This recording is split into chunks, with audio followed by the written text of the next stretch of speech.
오늘 성탄 축하 예배 주님이 허락하신 말씀의 제목은 예수 이름을 통하여라는 제목으로 은혜를 나눕니다. 존 오트버그는 누더기 하나님이라는 책에서 철학자 키에로케고르 그 사람의 사랑에 빠진 왕의 이야기로 진정한 사랑을 설명하였습니다. 비천한 농촌 소녀를 사랑한 왕이 있었습니다. 그 소녀에게는 왕과의 혈통도 없었고 교육도 제대로 받지 못했습니다. 항상 누더기 같은 옷을 걸치고 농촌의 오두막 집에서 살았습니다. 그런데 그 소녀를 왕이 사랑하게 되어진 것입니다. 사랑에 빠진 왕은 그 사랑의 마음에서 헤어나오지를 못했습니다. 어떻게든 그녀에게 이 사랑하는 마음을 전하고 싶었습니다. 그때 왕의 신하들이 말합니다. 속히 명령을 내려 소녀를 왕비로 삼으소서, 이렇게 건의했습니다. 막강한 힘을 가진 왕은 그렇게 하는 일이 어려운 일은 아니었습니다. 하지만 강요로 얻은 사랑이 진정한 사랑인지 확신할 수 없었습니다. 그러자 다른 신하가 말합니다. 소녀의 지위를 격상시켜 벼슬을 내리고 공주들이 입는 옷과 보석으로 치장한 다음 궁중으로 데려와 왕비를 삼으소서, 이렇게 말했습니다. 그러나 그렇게 되면 그녀가 진정으로 왕을 사랑하는 것인지 그녀가 얻은 지위와 보석 때문에 사랑하는 것인지 구별할 수 있겠는가 고민이 되었습니다. 결국 왕은 중대 결심을 하게 됩니다. 잠시 왕으로서의 모든 특권을 포기하고 왕의 자리에서 내려와 거꾸로 농부가 되기로 하였던 것입니다. 소녀가 살고 있는 곳에 가서 농부로 살면서 그녀가 입고 있던 동일한 누더기 옷을 입고 동일한 음식을 먹고 동일한 오두막집에서 살았습니다. 그러면서 왕은 그녀의 사랑을 얻게 되었습니다. 키에로케고르는 이 비유를 통해서 하나님이 인간의 육신을 입고 종의 모습으로 이 땅에 오신 성육신 사건을 설명하고 있었던 것입니다. 오늘 성탄절에 주신 말씀의 본문은 예수님의 탄생에 대한 예언의 성취를 기록하고 있는 말씀입니다. 이 예수 그리스도는 동정녀의 몸에서 탄생하심으로 구약의 예언을 이루게 되었습니다. 다윗의 후손으로 태어남과 동시에 성령의 능력으로 오신 흠 없고 완전한 하나님이십니다. 31절에 말씀합니다. 보라 내가 잉태하여 아들을 낳으리니 그 이름을 예수라 하리라. 여기 그 이름을 예수라 하리라 라는 이 말은 여호와는 구원이시다라는 뜻인 것입니다. 하나님께서 아들을 통하여 인류를 구원하실 목적으로 그 아들에게 그 이름을 부여하여 주신 것입니다. 그렇다면 하나님은 예수님의 이름을 통하여 무엇을 주시는 것일까요? 첫째, 평안을 주십니다. 찬송가 작가 릴리아 모리스 여사의 이야기입니다. 그녀는 52세가 되었을 때 눈에 이상이 생겨 앞을 볼 수 없게 되었습니다. 그럼에도 불구하고 여전히 믿음을 가지고 찬송시를 쓰면서 작곡을 이어갔습니다. 사람들이 그녀에게 묻습니다. 너무 힘들지 않으세요? 불안하지 않으세요? 그때마다 모리스 부인은 이렇게 대답을 했습니다. 전혀 불안하지 않고 평안합니다. 영원하신 주님의 팔이 저를 붙들고 계시는데 어찌 불안하겠습니까? 전능하신 주님의 팔이 붙들고 계시는데 어찌 힘들 수 있겠습니까? 여러분, 장애 중에 눈이 보이지 않는 것이 아마 가장 불편한 것 같습니다. 그러나 그렇게 힘들고 불안한 가운데도 주님을 의지하는 간증을 찬송으로 지은 것이 바로 찬송가 406장 찬양입니다. 고난 내 영혼 편히 쉴 곳과 풍랑 일어도 안전한 폭군까지도 다스리시는 주의 영원한 파르지에 주의 영원하신 팔 함께 하사 항상 나를 붙드시니 어느 곳에 가든지 요동하지 않으면 주의 팔을 의지함이라. 그렇습니다. 풍랑이 일어도 주님이 폭풍까지 다스리시기 때문에 두려움이 없다는 것입니다. 언제나 변함이 없으신 주님의 영원하신 팔이 나를 꼭 붙들어 주십니다. 예수님의 이름을 신뢰하는 사람은 예수님께서 주시는 평안을 언제든지 누릴 수가 있는 것입니다. 28절에 말씀합니다. 그에게 들어가 이르되 은혜를 받은 자여 평안할지어다. 주께서 너와 함께 하시도다. 여기 평안할지어다 이 말씀은 기뻐하다라는 의미입니다.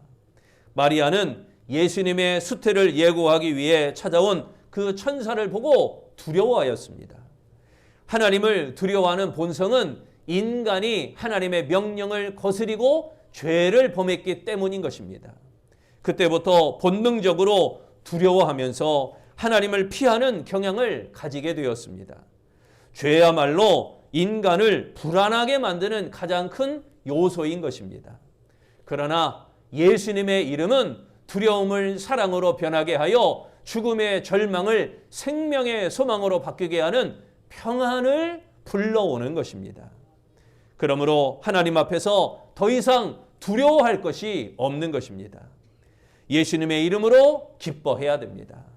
오히려 두려움을 벗게 해주시려고 독생자를 아낌없이 주시며 평안을 주시는 하나님을 높이며 찬양해야 됩니다.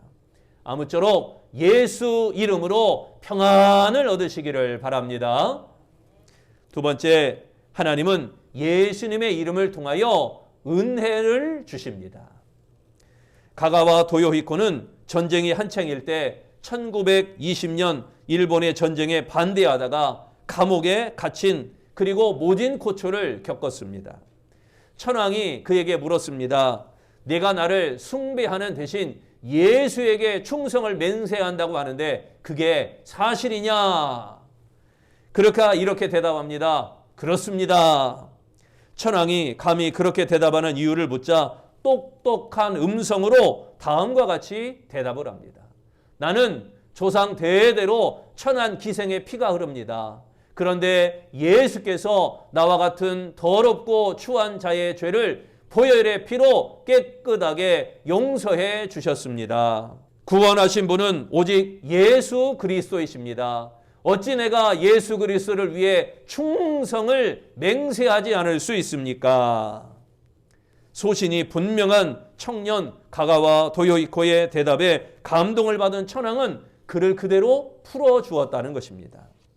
가가와 도요히코는 1940년 개인 자격으로 일본의 중국 침략을 중국에 사죄하기도 하였습니다. 그 사실이 알려지자 일본 정부로부터 모진 탄압을 겪고 또 고초를 겪게 되었습니다. 그리고 그 후 우리나라 이승만 대통령을 찾아와 한국 침략을 일본이 했는데 내가 그를 대신 사죄합니다 하면서 사죄를 빌었습니다. 일본이 저지른 과거의 죄를 용서해 달라고 빈 것입니다. 그는 태평양 전쟁이 끝난 뒤에 일본 정부의 무자비한 탄압 속에서도 인권 운동을 계속해 나갔습니다. 자신에게 은혜를 베푸신 예수 이름을 잊지 않고 예수님을 본받으며 살았던 것입니다. 30절에 말씀합니다. 천사가 이르되 마리아여 무서워하지 말라. 내가 하나님께 은혜를 입었느니라. 여기에 은혜를 입었느니라 이 말씀은 은혜를 발견하다라는 의미입니다. 은혜를 받기에 합당한 조건이 없음에도 불구하고 하나님 편에서 은혜를 베풀어 주셨다는 것입니다. 이 은혜는 약한 자에게 베풀어 주시는 무조건적인 하나님의 은혜입니다. 마리아가 예수님의 모친으로 선택된 것이 얼마나 영광스러운 은혜이겠습니까? 그러나 그녀는 다른 사람이 겪지 않을 고통을 겪어야만 했습니다.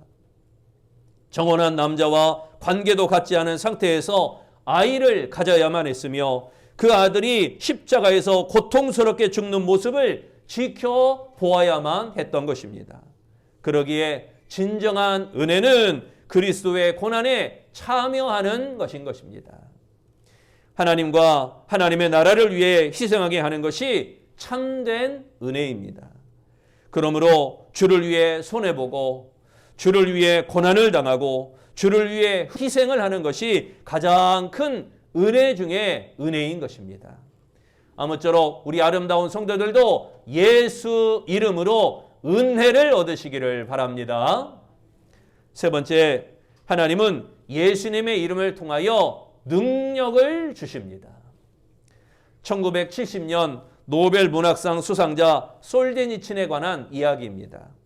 구소련 스탈린 통치 시절에 보리스 콤펠드라는 유대인 의사가 시베리아 강제 수용소에 끌려간 적이 있었습니다. 그는 수용소에서 신실한 그리스도인을 만나 예수님을 영접하게 되었습니다. 영혼의 자유와 평안을 얻은 후에 두 가지를 결심을 하게 됩니다. 첫째는 하나님의 사랑을 가르쳐준 그리스도인처럼 이웃을 사랑하며 살겠다라는 것입니다. 두 번째는 복음을 전해준 그리스도인처럼 복음을 열심히 전하면서 살겠다라는 것입니다. 그는 예수님으로 말미암아 삶의 능력을 얻었습니다. 수용소에서 의사로 일하게 되었는데 한 젊은이가 암에 걸려 고생하고 있는 것을 보게 되었습니다. 그리고 규정을 어기고 그 젊은이를 수술하게 되었습니다. 하지만 수용소 법을 어겼기 때문에 그에게 사형이라고 하는 강력한 징계가 떨어지게 되었습니다. 사형 전날 수술해준 젊은이 곁에 앉아 밤늦도록 하나님의 사랑과 예수님의 구원을 진지하게 그 젊은 청년에게 전하게 되었습니다.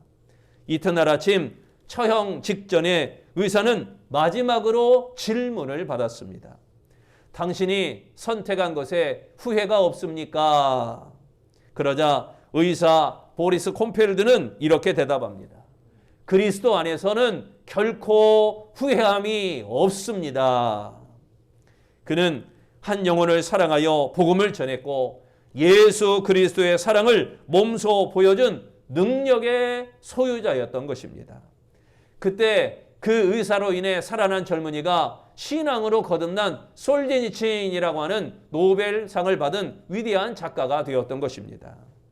35절에 말씀합니다. 천사가 대답하여 이르되 성령이 내게 임하시고 지극히 높으신 이의 능력이 너를 덮으시리니 이러므로 나실 바 거룩한 이는 하나님의 아들이라 일컬어지리라. 여기에 능력이 덮으시니 이 말씀은 그늘을 지우다, 역사하다라는 의미입니다.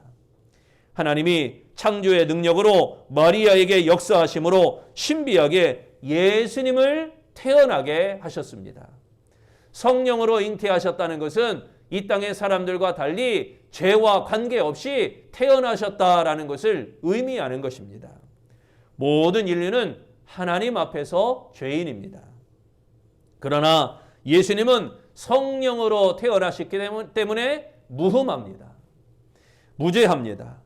그렇기 때문에 예수님이 흘리신 십자가의 피는 능히 죄를 깨끗게 하시는 능력이 되어지는 것입니다. 예수님의 이름은 구원의 능력입니다. 아무쪼록 우리 아름다운 모든 성도들도 그 예수 이름으로 능력을 얻는 아름다운 성도들이 되시기를 바랍니다. 신대륙을 발견한 크리스토퍼 콜럼버스는 황금에 눈이 멀었던 사람입니다. 신대륙을 찾아 나선 이유도 황금 때문이었어요. 내가 어떤 대륙을 마련해서 그곳에 무슨 큰 역사를 이루리라 그게 아니고 황금에 가면 저곳에 있겠거니 하고 찾아간 것입니다. 그러나 그의 이름은 황금과는 전혀 다른 의미를 가지고 있습니다. 크리스토퍼 콜럼버스, 그러니까 크리스토퍼라는 이름은 그리스도를 마음에 간직하고 있는 사람, 그리스도를 마음에 간직하고 사는 사람, 이런 뜻입니다. 그는 이름처럼 살지 못하고 있는 자신을 발견하고 갈등하기 시작했습니다. 진정한 그리스도인이 될 것인가? 아니면 황금을 쫓아가는 인생이 될 것인가? 콜럼버스는 해답을 얻기 위해서 간절히 기도했습니다. 그리고 결론을 내렸습니다. 이제부터 이름에 걸맞는 삶을 살기로 하자. 그때부터 콜럼버스는 새로운 삶을 살았습니다. 그는 세상을 떠나기 전에 이런 말을 남겼습니다. 나는 14년 동안만 크리스토퍼 콜럼버스였다. 그 기간이 내 일생 중 가장 행복하고 보람 있는 시간이었다. 여러분, 그리스도인은 예수 이름으로 살아야 합니다. 예수님의 이름을 앞세울 때 예수님께서 능력과 권세를 주시는 것입니다. 자기만을 위해 살던 사람이 예수님 때문에 하나님을 위해 산다면 그 사람은 예수 이름으로 사는 사람인 것입니다. 자기만을 위해 살던 사람이 예수님 때문에 이웃을 위해 살아간다면 그 사람은 예수 이름으로 사는 사람입니다. 선행을 행할 줄 모르는 사람이 예수님 때문에 선을 행한다면 그 사람은 예수 이름으로 사는 사람입니다. 화를 낼 상황에서 예수님 때문에 그 화를 참으면 그 사람은 예수 이름으로 사는 사람인 것입니다. 사랑하는 성도 여러분, 부디 오늘 성탄으로 찾아오시는 예수 이름으로 평안을 얻으시기를 바랍니다. 예수 이름으로 은혜를 입으시기를 바랍니다. 예수 이름으로 능력을 받으시기를 바랍니다. 그리하여 질병에서 경제에서 이념으로 온갖 어려움이 가득한 이 시기에 그 이름 예수 이름으로 그 모든 환난과 고난과 역경을 극복하며 승리하며 살아가는 아름다운 성도 되시기를 축원합니다. 기도하겠습니다. 소망의 하나님, 우리에게 평안을 주시고 은혜를 주시고 능력을 주심을 감사합니다. 예수 이름에 담긴 평안과 예수 이름에 담긴 은혜와 예수 이름에 담긴 능력을 받아 힘있고 강하고 담대하게 살아가는 아름다운 성도들이 다 되어지도록 축복하여 주시옵소서. 예수님 이름으로 기도합니다. 아멘.